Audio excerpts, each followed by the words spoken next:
Jom belajar sains tingkatan 4. Kita akan belajar bab 5 iaitu genetik. 5.1 Pembahagian sel. Pada akhir pembelajaran, murid akan dapat menerangkan gen, asid deoksiribonukleik dan kromosom dalam nukleus. Pelajar dapat membanding dan membezakan mitosis dan meiosis.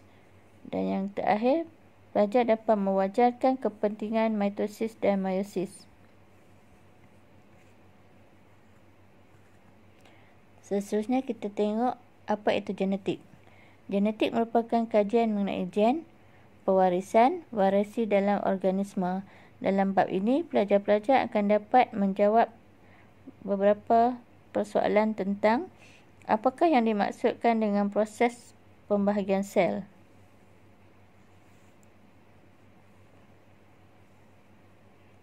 Kita lihat kaitan antara sel, nukleus, kromosom, DNA dan gen.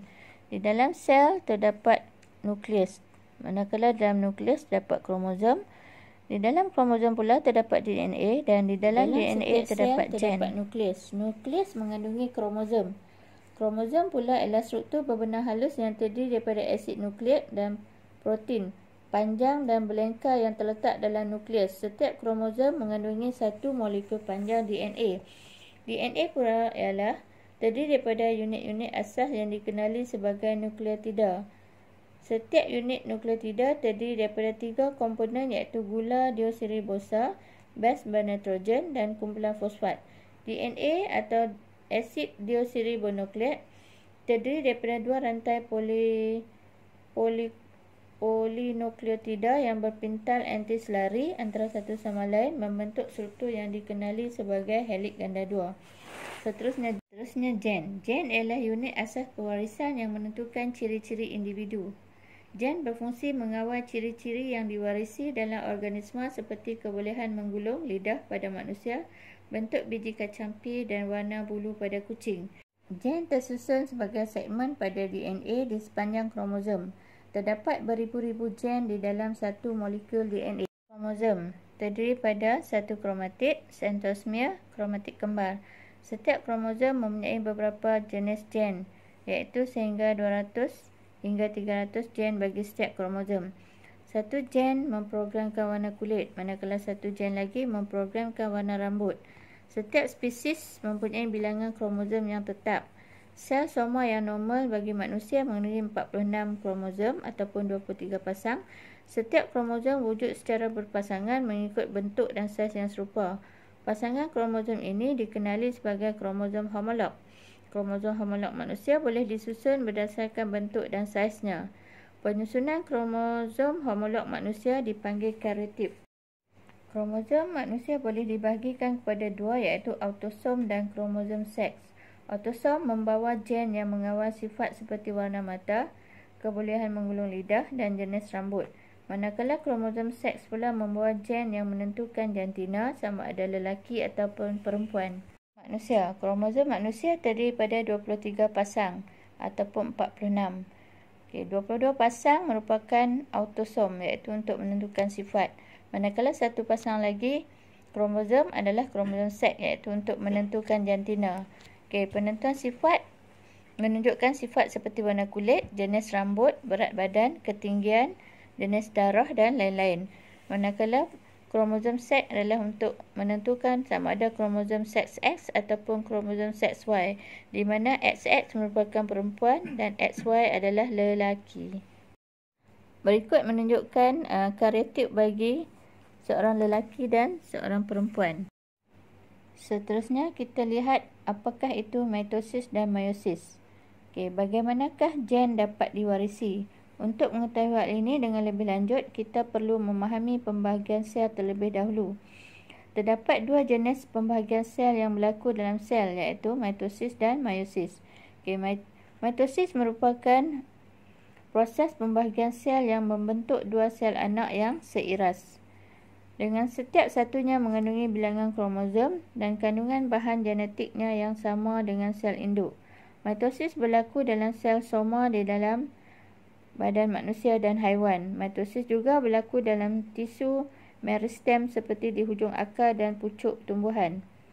Meiosis ialah proses apabila sel membahagi menjadi 4 sel anak yang tidak seiras dengan setiap satunya mengandungi separuh daripada bilangan kromosom sel induk. Meiosis berlaku dalam organ pembiakan untuk menghasilkan gametes bagi pembiakan seks. Meiosis pula dalam manusia berlaku dalam testis bagi lelaki dan ovari bagi perempuan.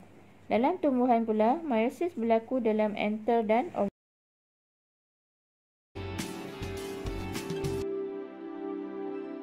Pada peringkat ini, kromosom-kromosom dalam nukleus mengecut, memendek dan berlingkar. Setiap kromosom terdiri daripada sepasang kromatid kembar yang bersambung pada sentroma. Gentian gelindung mula terbentuk dan memanjang antara sentriol dalam sitoplasma. Setiap pasangan sentriol berpindah ke kutub sel bertentangan. Dalam kebanyakan sel tumbuhan, gentian gelindung terbentuk tanpa sentriol. Pada peringkat akhir profasa, nukleolus hilang dan membran nukleus terurai.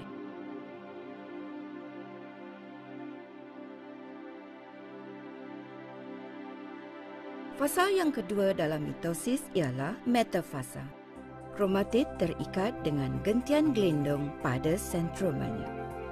Sekarang, sentroma semua kromosom tersusun sebaris di tengah-tengah sel pada satah khatulistiwa. Ketika ini, kromatid kembar masih terikat antara satu sama lain di sentroma.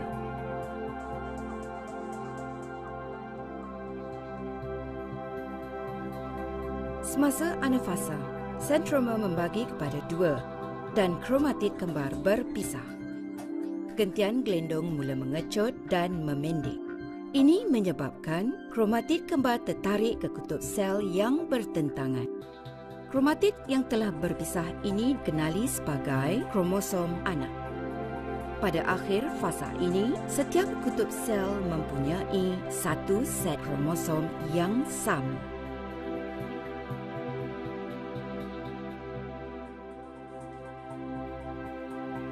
Fasa telofasa bermula apabila kedua-dua set kromosom tiba di kutub sel yang bertentangan. Kromosom membuka lingkaran dan memanjang semula. Pada masa ini, kromosom kelihatan seperti struktur berbenang halus kromatin semula. Gentian gelindung mula menghilang dan membran nukleus baru terbentuk. Nukleolus terbentuk semula dalam setiap nukleus. Dengan ini, proses mitosis akan tamat dan menjalani sitokinesis.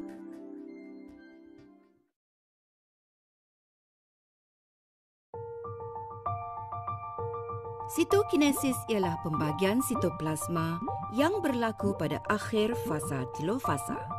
Melalui sitokinesis, sel anak memperoleh semua organel, nutrien dan bahan lain yang diperlukan oleh sel untuk meneruskan hidup. Bagi memudahkan pelajar-pelajar untuk mengingati peringkat-peringkat dalam mitosis, pelajar-pelajar boleh ingat akronim iaitu Papa untuk profasa, Mama untuk metafasa, anak untuk anafasa dan terbaik untuk telofasa.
Kita lihat persamaan dan perbezaan antara mitosis dan meiosis.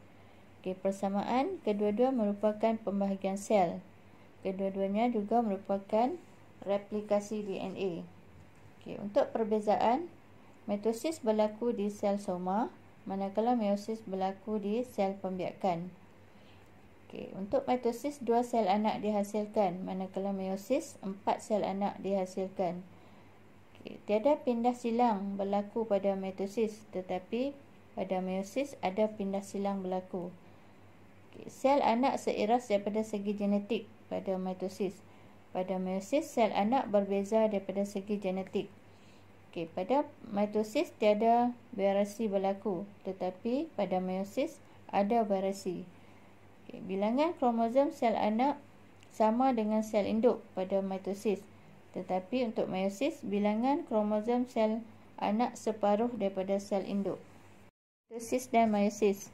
Yang pertama, mitosis penting untuk menggantikan sel-sel yang rosak ataupun mati jika kita terluka ataupun tercedera.